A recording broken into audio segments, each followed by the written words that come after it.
वकील बहू। जनक पेशे से एक बहुत अच्छी वकील थी, लेकिन कहते हैं ना, बहू कितनी भी बड़ी तोप क्यों ना हो, सास के सामने तो भीगी बिल्ली ही होती है। अरे जनक, क्या बात है? आज रोटी नहीं मिली अभी तक। ये तेरा कोर्ट नहीं है जो आज फैसला ना हुआ तो कल की तारीख मिल जाए। रोटी तो रोज वक्त में चाहिए। हाँ। माँ जी, रोटी तो कब की बन गई। मैंने आपको कहा तो खाना खाने के लिए, आपने शायद सुना नहीं होगा। ओहो हो, जज नहीं हूं मैं तेरे कोर्ट की, सास हूं सास। कोई दलील फालतू की मत देना यहाँ। बहुत जानती हूं मैं इन वकीलों को। अपनी बात ऊपर रखने के लिए झूठ बोलने में जरा भी नहीं सोचते। तभी वहां जनक के ससुर आ जाते हैं।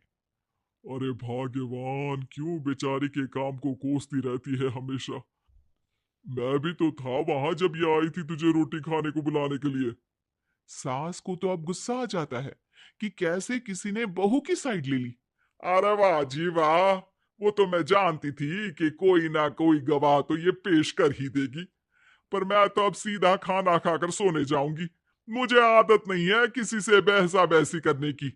पता नहीं कैसे ये वकील इतना दिमाग लगाकर खुद तो झूठ बोलते ही है, साथ में झूठे गवाह भी ले आते हैं।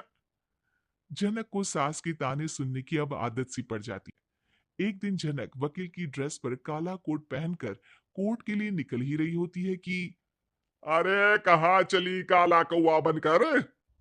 टोक दिया ना। अब कोर्ट तो वकील वाली ड्रेस पहनकर ही जाऊंगी ना।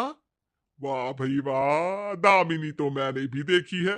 सन्नी पाजी ने ऐसा ही कोट पहना था और कहा था कि तारीख पर तारीख, तारीख पर तारीख। मतलब कि कोई बात करनी है तो बोलिए, वरना वक्त नहीं है मेरे पास खराब करने के लिए। अरे पता नहीं तुझ में क्या देखा मेरे बेटे ने। सारा दिन वकीलों वाली बहस करती है, भोली भाली सास के साथ। अच्छा सुन, जो इतनी बहस मेरे आगे करती है ना, जरा अपने बॉस से कर ले, जो 1 साल भी ना हुए तेरी शादी को और काले कपड़े पहना दिए। अंदर जा और लाल कोट पहन कर आ। पता तो चले कि नई नवेली शादी हुई है। अरे माँ जी, कोर्ट में मेरा बॉस क्या करेगा? ये तो पूरे देश की ड्रेस है वकीलों के लिए। लेकिन सास तो ठहरी सास। अच्छा, तो कोई जरूरत नहीं है 2-4 साल कोर्ट जाने की।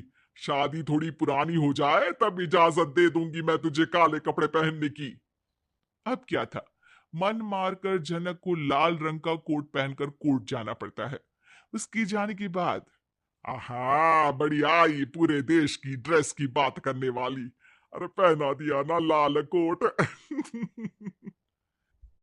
अब सास आए दिन या तो जनक को उसके काम का ताना देती, या फिर उसका काम छुड़वा देने की धमकी। तंग आकर एक दिन जनक पति से कहती है, मैं सोच रही हूँ कि कोर्ट जाना बंद ही कर दूं।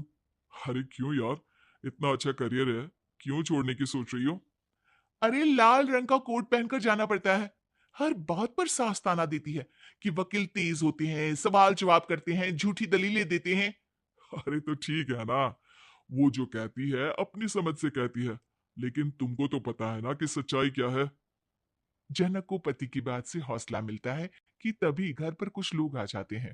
अरे आइए आइए पंच साहब, कैसे आना हुआ? अरे भाई साहब, सुना है कि आपकी बहू वकील है। तभी वहां सास आ जाती है। हाँ है तो, लेकिन क्या हुआ? फिर कहीं बहस कराई क्या? अरे हम तो खुद दुखी है उसके व्यवहार से। अरे भाभी जी, आपको तो पूरा मोहल्ला जानता है कि आप कितना बोलती है। फिर हम यहाँ बहू रानी की कोई शिकायत नहीं, बल्कि अपनी परेशानी लेकर आए हैं। ससुर जी खुश हो जाते हैं। हाँ हाँ, मैं भी बहू को बुलाता हूँ। जनक वहां आती है, सबको नमस्ते करके बैठ जाती है। बहू रानी, हमारे गांव में बड़ी मुसीबत आ गई है। अब तो पूरे गांव की जिम्मेदारी मानो तुम्हारे कंधों पर है। अरे ना ना, इससे तो घर की जिम्मेदारी पूरी नहीं होती। ये गांव की जिम्मेदारी क्या लेगी? भाभी जी, आप चुप हो जाओ। यहाँ पढ़े लिखे लोगों की बात हो रही है। आप जाओ, जरा रसोई से सबके लिए चाय लेकर आओ। अब मैं कॉफी लूंगी। हाँ हाँ, वकील साहिबा के लिए कॉफी। सास सर पैर सब पटक कर वहां से निकल जाती है। बहू, गांव में पानी नहीं आ रहा है। पड़ोसी राज्य ने हमारा पानी रोक रखा है।